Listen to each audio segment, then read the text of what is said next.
Chapter 5 Philosopher. Bruce's ability to perform martial arts almost ended in 1970. One morning, he was lifting weights when he felt a pain in his back. The next day, the pain was worse. The day after that, it was worse still. Soon, the pain was unbearable. He went to see a doctor. The doctor told Bruce he had permanently damaged a nerve in his back. He said Bruce's kung fu career was over. Bruce was confined to bed for the next 3 months. For 3 months after that, he still couldn't do any martial arts.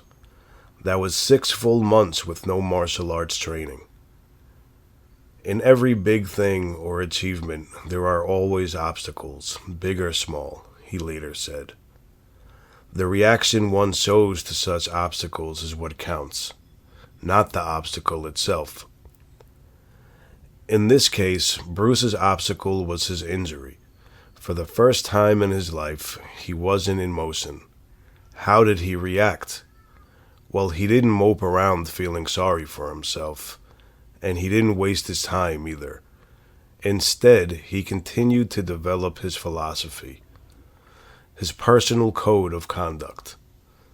Bruce read many books on other people's ideas of what the basic principles of life might be. He had a huge library. He once estimated he had more than 2,500 books. Bruce studied those books, and he thought about a lot of things. He thought about Jeet Kune Do. He thought about life.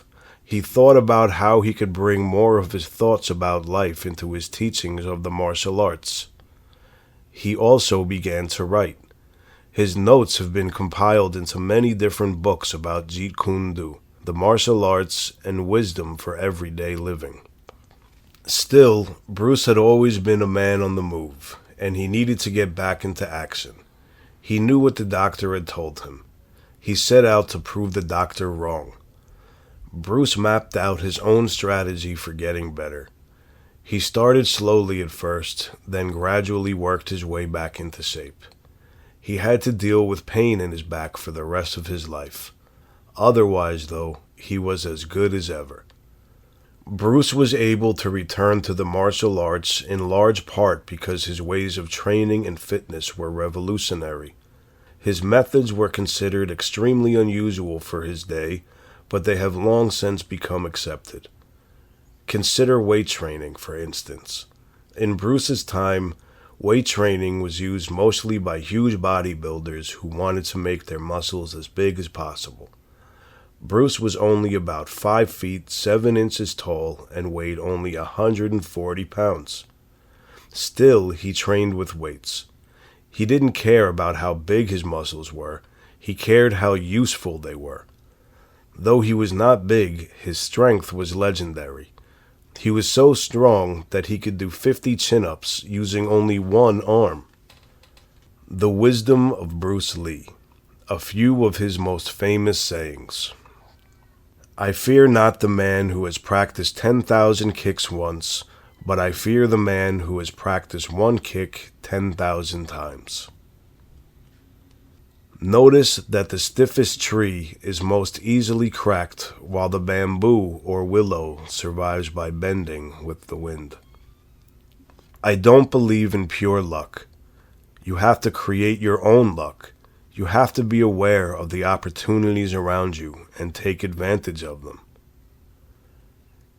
If you always put limits on everything you do, physical or anything else, it will spread into your work and into your life. There are no limits. There are only plateaus, and you must not stay there. You must go beyond them. Always be yourself. Express yourself. Have faith in yourself. Do not go out and look for a successful personality and duplicate it. Though we possess a pair of eyes, most of us do not really see in the true sense of the word. If you love life, don't waste time, for time is what life is made up of.